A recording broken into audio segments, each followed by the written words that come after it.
Halibut Point State Park is located in Rockport, Massachusetts. It is the site of a former granite quarry. Beginning in the 1840s, the Babson Farm Quarry was being quarried from this area for granite. At first, the quarrying was on a small scale due to the lack of supplies, and mostly along the coast. But when the Rockport Granite Company took over, it was quarried on a much larger scale with different tools and more people. Not only did the Rockport Granite Company quarry on a much larger scale, but it also expanded the quarry to be able to obtain larger chunks of granite for a larger profit. During the time when the Rockport Granite Company had been in charge of the quarry, the industry continued to grow until 1929 when the industry collapsed.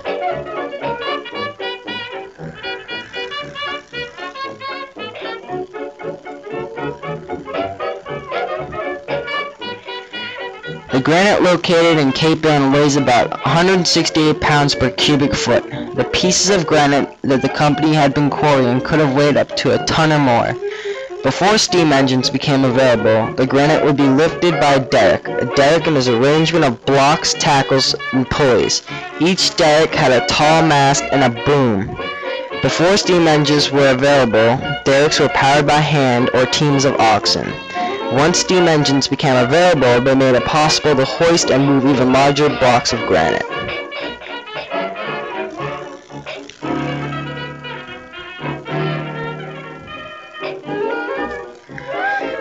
In order to cut the granite into slabs, the quarrymen would have to use special tools. These tools were called a plug, drill, tracer, hammer, wedge, and a spoon. In the early days of granite quarrying, the granite was split by making holes with a flat chisel, and then by driving wedges down between the cracks with a hammer. In the late 1830s, the process was improved. Newer chisels with V-shaped cutting edges were invented. These would be used to create faster holes in the granite. A wedge was then driven between them, causing the granite stone to split.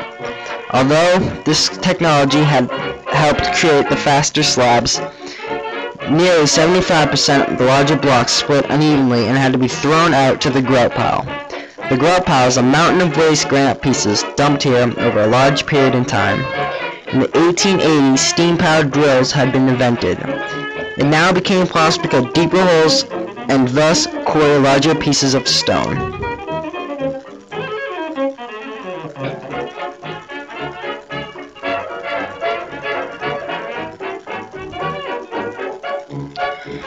At the quarry, there was a coal-burning power plant that provided the steam to the drills, the derricks, and the train, Nella. In 1910, the Rockport Granite Company had bought a steam engine and named it Nella. With the help of Nella, the granite was hauled from the quarry to the wharf at nearby Folly Cove. Today, you can see the old railroad beds and embankments still standing. From here, the stone was loaded into specially designed boats called sloops, which carried the granite to markets all over the world. The granite was used to pave thousands of streets as far away as Savannah, Cuba.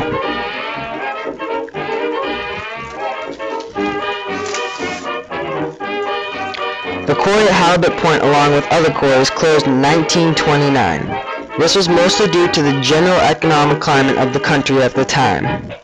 Also, there was a growing preference for steel frame buildings and road surfaces made of asphalt and concrete.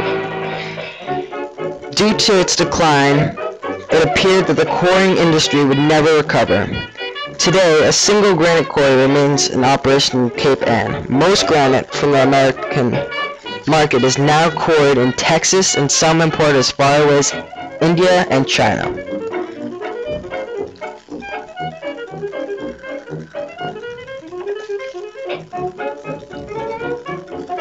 It wasn't late until World War II that the quarry had been completely abandoned. The military took the opportunity for the quarry's unique cliffside location along the ocean to construct a fire control tower. It was considered to provide aiming information for the massive coastal guns that guarded Boston and Portsmouth harbors. After World War II, the firing tower had also been abandoned and left to sit there. Today, the firing tower is the Visitors Center. Located in a renovated World War II fire control tower near the edge of the Babson Farm Quarry, the center features exhibits related to the park's natural and cultural history. The tower itself the only one of its kind open to the public along the New England coast, was used during the war to provide imaging information to the crews of the massive guns that protected Boston and Portsmouth from attack by sea. Today, the 60-foot tall structure offers panoramic views that extend as far north as the coast of Maine.